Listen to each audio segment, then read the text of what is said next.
Friend, welcome back to my channel. তোমরা সকলে কেমন আছো? আশা করি সকলেই ভালো আছো। তোমাদের ভালোবাসা ও আশীর্বাদে আমি এবং আমার পরিবারে সকলে কিন্তু অনেক ভালো আছি। আর দেখো, আরেকটা নতুন দিনে নতুন সকালে তোমাদের সাথে নিয়ে শুরু করছি। তো আজকে দেখো, সকালবেলায় ঘুম থেকে উঠেই কিন্তু খুব ব্যস্ততা, কোথাও একটা বেরোবো, কোথায় যাব সবটাই তোমাদের সাথে শেয়ার করব। তো তোমরা কেউ ভিডিওটি স্কিপ করো না, সম্পূর্ণ ভিডিওটি দেখতে থাকো। এদিকে দেখো, ফুল তুলে নিয়েছি সকালবেলায়, আর সমস্ত বাসনগুলো এখানে দেখো আমি ধুয়ে নিয়েছি। ঠাকুরের থালা বাসনগুলো কিন্তু এখানে আমি দেখো পরিষ্কার পরিচ্ছন্ন করে নিয়েছি। আর এখন দিয়ে নেব পুজো। তো তোমরা সম্পূর্ণ ভিডিওটি দেখতে থাকো, আর কোথায় যাচ্ছি সবটাই তোমাদের সাথে শেয়ার করব। তো আগে হলো ঘর, তারপরে হলো বাইর। আগে যদি আমরা ঘরকে সামলাতে পারি, তবেই কিন্তু আমরা বাইরকে সামলাতে পারি। তার জন্য দেখো, আগে ঘর সামলে নিচ্ছি, তারপরে কিন্তু কোথাও যাব, সেটাও সবটাই তোমাদের সাথে শেয়ার করব। আর এখন কিন্তু অনেক ভোরবেলা, এখন কিন্তু প্রায় এখন বাজে 5টা। তো কেন এত সকাল সকাল উঠে পুজো করছি, তো তোমরা পুরো ভিডিওটি দেখলেই বুঝতে পারবে। তো তোমরা কেউ ভিডিওটি স্কিপ করো না, সম্পূর্ণ ভিডিওটি দেখতে থাকো।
আর যেহেতু এখন গরম পড়ে গেছে, এখন কিন্তু ফুলের আর কোনো সমস্যা নেই। দেখতেই পাচ্ছ কতগুলো ফুল দিয়ে পুজো দিয়েছি। হয়তো ভক্তি ভরে একটা ফুল দিয়ে পুজো করলেও পুজো। তো আর এখন যেহেতু অনেক ফুল পাওয়া যাচ্ছে, তার জন্য দেখো ফুল দিয়ে সাজিয়ে কিন্তু পুজো করে নিয়েছি। আর আগেই বললাম কোথাও বেরোবো, তো তোমরা হয়তো আমার ড্রেস আপ দেখে বুঝতেই পারছো যে কোথায় যাচ্ছি। হ্যাঁ, ঠিকই ধরেছো, আমরা তারকেশ্বর যাচ্ছি। দেখো, সন্ন্যাসী বেশে তোমাদের সামনে চলে এসেছি। আর এই ছিল আমার সন্ন্যাসীর লুক। আর এখন বেরোবো, খুবই ব্যস্ততা, সবাই কিন্তু তাড়াহুড়ো করছে। এখন বাজে 6টা, আর আমাদের এখান থেকে গাড়ি ছাড়া হয়েছিল 6টার সময়। দেখতেই পাচ্ছ যে আরও গ্রামের যে কাকিমা জেঠিমা সবাই ছিল, তারা যাবে। এখানে দেখতে পাচ্ছ সবাই কিন্তু গাড়িতে উঠে পড়ছে। তোমরা যারা তারকেশ্বরে যাও তারা তো জানো যে কেমনভাবে যেতে হয়। আর আমরা কিন্তু রওনা হয়ে গেছি। তো রাস্তার ভেতরে দেখো সমস্ত দৃশ্যগুলো তোমাদের সাথে কম বেশি তুলে ধরার চেষ্টা করেছি।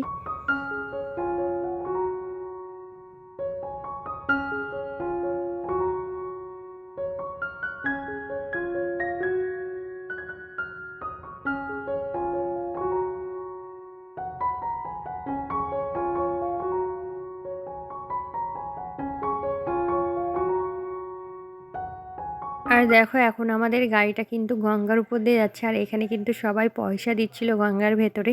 তো গাড়ি থেকে অনেকেই বলছিল ছুড়ে দিও না। তো অনেকেই দিচ্ছিল। আর এখন দেখো আমরা পৌঁছে গেছি নিমাই তিত্তর ঘাটে।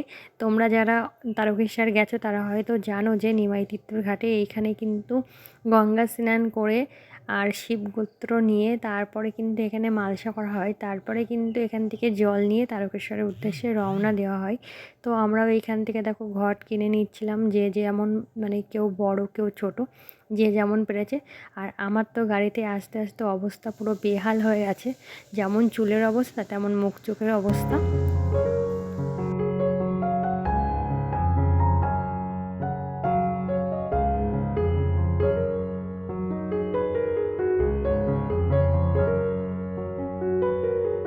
আর দেখো এখানে আমরা গোত্র চেঞ্জ করে এখন কিন্তু আমরা শিব গোত্রে চলে গেছি, যার জন্য কিন্তু গলায় এই উত্তরীটা দেওয়া হয়।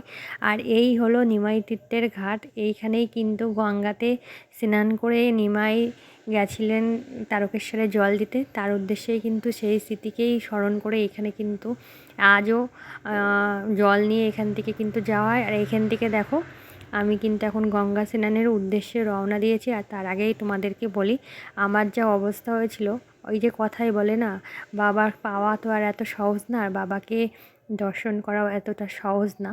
তো দেখো আমরা যখন আসছিলাম তো আমার পায়ে কিন্তু এত ছ্যাঁকা লেগেছে, পুরো ঠোলা নিয়ে নিয়েছিল। রাস্তা এতটা গরম ছিল আর এত অল্পতে যে এতটা আমার পায়ের অবস্থা খারাপ হবে আমি একদমই হাঁটতেই পারছিলাম না, যেহেতু এত গরম ছিল পিচের রাস্তা। আর অনেকটা প্রায় 1 কিলোমিটার মতো হেঁটে আসতে হয় তো এই ঘাটে আসার এইখানটা। তো আমার পা পুরো একদম পুরো আমি হাঁটতেই পারছিলাম না, তোমাদের সাথে কি বলবো। তখন মনে হচ্ছিল সত্যিই বাবার কাছে পৌঁছানো হয়তো আমার হবে না। তো যাই হোক, বাবা যদি চাই তাহলে হয়তো শেষমেশ কী হলো না হলো সেটা তোমরা নেক্সট ভিডিওতে অবশ্যই দেখতে পারবে, তার জন্য কিন্তু নেক্সট ভিডিও দেখবে। আর দেখো আমরা যখন স্নান করতে এসেছিলাম তখন কিন্তু ভাটা চলছিল, যার জন্য গঙ্গার জলের অবস্থা বুঝতেই পারছো একদম কিন্তু নোংরা। আর এইদিকে দেখো আমি স্নান করে জল নিয়ে উঠছি, তার মধ্যেও কিন্তু দুবার পড়ে গেছে এইখানে। এখানটা খুবই পেছল আর এত কাদা তোমাদেরকে কি বলবো।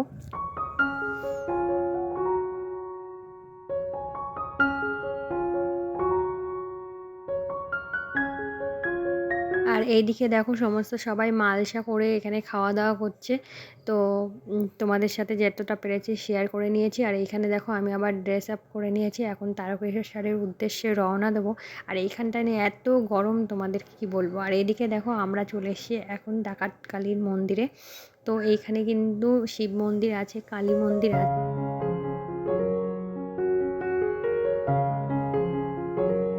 আর এই হলো ডাকাত কালীর মন্দির। মন্দিরটা দেখতেই পাচ্ছ কতদিনের পুরনো আর কতটা সুন্দর। আর মায়ের মূর্তিটা তোমাদের সাথে আগেই তো শেয়ার করেছি। আর আজকের ভিডিওটি আমি আর বড় করব না। ভিডিওটি কেমন লাগলো অবশ্যই সেটা কমেন্টে জানাবে। ভিডিওটি ভালো লাগলে অবশ্যই চ্যানেলটি সাবস্ক্রাইব করে আমার পাশে থাকবে।